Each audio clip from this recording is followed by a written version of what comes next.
Alam niyo ba kung anong klaseng ibon ang tinatawag na pinakahari sa lahat? Hindi po ito lawin o kalapati. Ang hari po ng himpapawid ay walang iba kundi ang Philippine Eagle o tinatawag natin na agila. Alam niyo ba na sa buong mundo ay mahigit 6 na po na uri ang agila? At dito sa Pilipinas, mayroon tayong 8 klase nito. Bukod po sa ating Philippine Eagle o hari ng ibon, narito pa po ang ilan.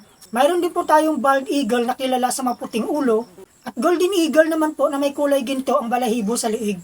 Hindi lang po yan mga kaibigan, mayroon din po tayong tinatawag na white-bellied sea eagle.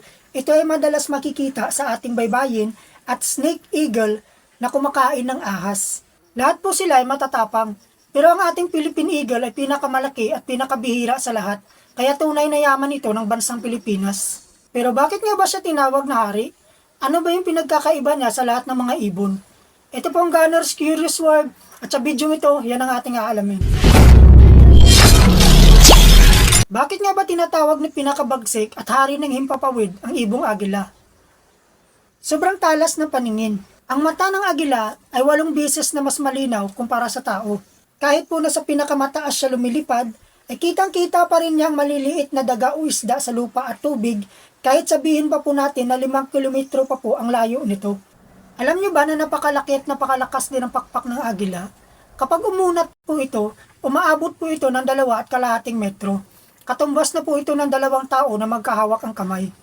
Ang kanyang matatalim na kuko ay kumakapit ng sobrang lakas na parang kagat ng aso. Kaya kung sino man ang kanyang huli at target, ay sigurado na wala talaga itong kawala sa kanya. Iba po ang ugali at tapang ng ibong agila. Hindi po siya basta-basta umaatras sa laban. At mas pipiliin niya po na manghuli siya ng sarili niyang pagkain kaysa kumain ng mga patay. Dito sa atin, ang Philippine Eagle ang pinakamalaking agila sa buong mundo.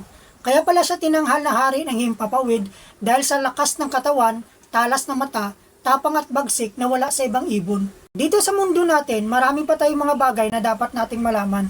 Kaya huwag niyong kalimutang mag-follow at mag-subscribe para updated po kayo kapag may bago akong vlog na may upload. Sa hindi pa po nakakilala sa akin, ako po si Gunner Orcahada ng Gunner's Curious World. At salamat po sa pununood ng video na to. Kita-kits na lang po tayo sa susunod natin.